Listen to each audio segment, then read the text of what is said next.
ये ऑर्डर्स यहाँ पर मिले। दो स्टॉक्स है फंड एक्शन के चलते यहाँ पर नजर रखिए। एक तो जेटीएन इंडस्ट्री, छोटी सी कंपनी, 2-2.5-3 हजार करोड़ की, कल 20% के सर्किट पर ऑलरेडी बंद हुआ है। लेकिन बड़ी खबर है कि अबैकस असेट मैनेजमेंट जो सुनील सिंघानिया साहब का है, इन्होंने करीब 25 लाख शेयरों की खरीदारी की है, तो यहाँ पर फोकस रखेगा। और डिलीवरी यहाँ पर भी देखें तो बड़े फंड एक्शन आपको देखने को मिले, जिसमें एडलवाइस म्यूचुअल फंड है, आईसीआईसीआई प्रू लाइफ एएमसी है, बीएनपी पारिबास है, निपॉन लाइफ एएमसी है, इनकी तरफ से खरीदारी की गई है। ओके, चलिए एक क्विकली एक लास्ट नोटिस रिपोर्ट है पावर इक्विपमेंट पर श्रेया, वेरी क्विकली। जी सर, ओवरवेट की कॉल आ गई है हिताची एनर्जी, साथ ही जीयू वर्नोवा पर, और टारगेट प्राइस काफी अच्छे हैं। आपके स्क्रीन पर होगा stack. Sector strong up cycle में है, रिन्यूएबल्स और ग्रिड एक्सपेंशन से ग्रोथ ड्राइव होगी, इसलिए इस पूरे सेक्टर को रडार पर रखें। पूरे सेक्टर को रखेंगे रडार पर। इस नोट पर मुनाफे की तैयारी समेट रहे हैं और शुरुआत करेंगे पहला समय।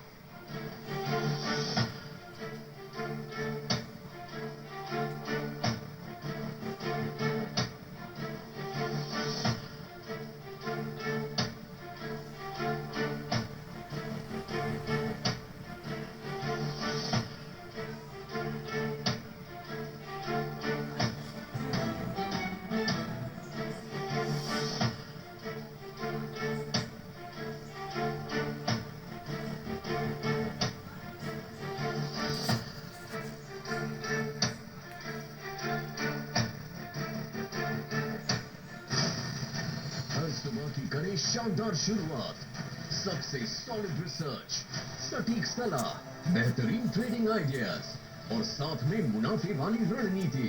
कीजिए पहले सौदे की तैयारी हमारे साथ। देखिए सीएनबीसी आवाज मोतीलाल ओसवाल स्टूडियो से लाइव।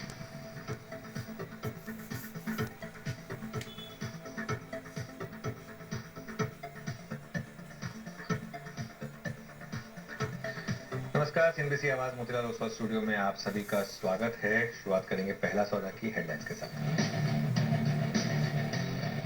ईरान यूएस के बीच सीज फायर पर सस्पेंस से बाजार थोड़ा नर्वस। गिफ्ट निफ्टी 100 पॉइंट नीचे, हालांकि निचले स्तरों से करीब 60 पॉइंट का सुधार। एशिया और यूएस फ्यूचर्स में भी दबाव। ब्रेंट भी 3% चढ़कर $97 के करीब, हालांकि कल अमेरिकी बाजारों में दिखी 3% तक की तेजी। इजराइल के लेबनान पर भीषण हमले से भड़का ईरान, फिर बंद किया स्ट्रेट ऑफ हॉर्मुज, कहा युद्ध विराम की शर्तों का हुआ उल्लंघन, आगे की बातचीत का कोई मतलब नहीं। इधर इजराइल और यूएस बोले सीज फायर में लेबनान शामिल नहीं। आज से चौथी तिमाही के नतीजों के मौसम का आगाज। आईटी दिग्गज टीसीएस पेश करेगी अपने results. Quarter on quarter constant currency growth 1% रहने का अनुमान। मिडिल ईस्ट संकट, बीएसएनएल कॉन्ट्रैक्ट और एआई चैलेंज की कमेंट्री पर रहेगी नजर। अरुणाचल प्रदेश में एनएचपीसी बनाएगी 1720 मेगावाट का हाइड्रो इलेक्ट्रिक प्रोजेक्ट। कैबिनेट ने 26,000 करोड़ रुपए से ज्यादा के प्रोजेक्ट को दिखाई हरी झंडी। एनएचपीसी के सीएमडी भूपेंद्र गुप्ता ने सीएनबीसी आवाज से एक्सक्लूसिव बातचीत में कहा, पूरे हाइड्रो पावर सेक्टर और क्लीन एनर्जी के लिए है गेम चेंजर साबित होगा ये प्रोजेक्ट। ब्रेकिंग सिस्टम में अपनी पकड़ मजबूत करने के लिए बॉश इंडिया का बड़ा सौदा। बॉश चेसिस का खरीदेगी 100% हिस्सा। 9,000 करोड़ में होगा अधिग्रहण। कैश और इक्विटी के जरिए होगा पेमेंट। फर्स्ट क्वार्टर अगले साल तक डील पूरी होने की उम्मीद है।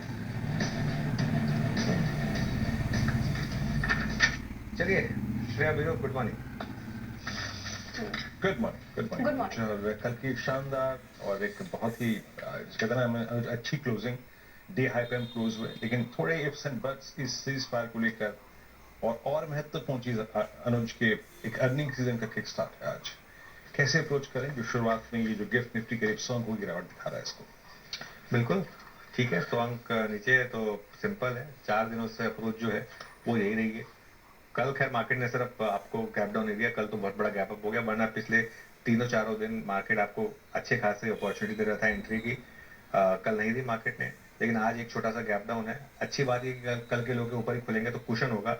सिंपल ट्रेड रहेगी वीरू, 23,750 के एक स्ट्रिक्ट स्टॉप लॉस के साथ आप लॉन्ग ट्रेड लें, और अगर ये ट्रेड चली तो एक ऑलमोस्ट 2:1 का रिस्क रिवॉर्ड रहेगा। कल देखिए एफआईएस की नेट बाइंग कैश और फ्यूचर्स मिलाकर 4,800 करोड़ की 18 फरवरी के बाद पहली बार ऐसा हुआ है, और कैश में भी 7 दिनों की सबसे कम सेलिंग है। और किसी भी सीज फायर के बाद 1-2 दिन नेगेटिव न्यूज आना आम बात है, ये होता ही है, इसमें कोई बड़ी दिक्कत नहीं है। लेकिन युद्ध का पूरा इंपैक्ट अब प्राइस में है, अनलेस कुछ बहुत बड़ा धमाका हो जाए कहीं, है ना। अब देखिए ट्रेडिंग स्टॉप लॉस के साथ लॉन्ग रहें और डिप्स पर बाइंग करें, ये मार्केट का टेक्सचर है। मौजूदा और नई लॉन्ग पोजीशन इसके लिए 23,750 के करीब का एक स्टॉप लॉस होगा। और देखिए युद्ध की गिरावट को हम पूरी तरीके से पचा चुके हैं। जब तक कोई बड़ा अटैक ना हो जाए या कोई डोनाल्ड ट्रंप की तरफ से बड़ी धमकी ना हो जाए, बाजार शायद ज्यादा ना गिरे और ब्रेंट क्रूड जब तक 100 के नीचे है तब तक चिंता की बात नहीं है। हाँ, अगर 100 क्रॉस कर दिया ब्रेंट क्रूड ने तब वापस थोड़ा सा नर्वस रहने का आई थिंक समय होगा। ओके, कैसे अप्रोच करनी इस मार्केट को, क्या रणनीति हो आज के लिए, वो हमने समझ लिया। प्री ओपनिंग में 105 अंक नीचे निफ्टी, जो कि निफ्टी बता रहा था 103 अंक की करीब करीब गिरावट वहीं प्री ओपनिंग में देखने को मिली है। अब देखते हैं कि ओपनिंग कैसे होती है मार्केट की, लेकिन उससे पहले चार्ट जीपीटी पार्ट 1 के काउंटर्स लेकर आइए स्क्रीन पर। एक रिकैप कौन कौन से काउंटर्स को शुमार किया गया है। एंजल वन कल अच्छी खासी तेजी पूरे कैपिटल मार्केट स्पेस में हमें देखने को मिली और ये काफी स्ट्रॉन्ग नजर आ रहा है चार्ट्स पे। इसे रखे रडार पर। एयू स्मॉल फाइनेंस बैंक रहेगा फोकस में, स्ट्रेंथ है चार्ट्स पर। और साथ ही एचडीएफसी बैंक ने कुछ साइंस दिखाए हैं जो कि स्ट्रेंथ की ओर इशारा कर रहे हैं, तो ये भी रखिए फोकस में। लेकिन chart GPT part 2 counter sir, mixed या फिर स्ट्रॉन्ग? दोनों है। पहला है नैम इंडिया यानी कि निपॉन इंडिया। यहाँ पर अगर आप देखें तेजी का मोमेंटम है, पूरा का पूरा कैपिटल मार्केट स्पेस में मोमेंटम अच्छा है। 200 डे मूविंग एवरेज के ऊपर एक जबरदस्त ब्रेकआउट यहाँ पर और एक ही कैंडल में 50 डे और 100 डे मूविंग एवरेज क्रॉस हुए। डिलीवरी वॉल्यूम भी जबरदस्त है, एफएनओ में भी लॉन्ग बिल्डअप नजर आया, तो इस वजह से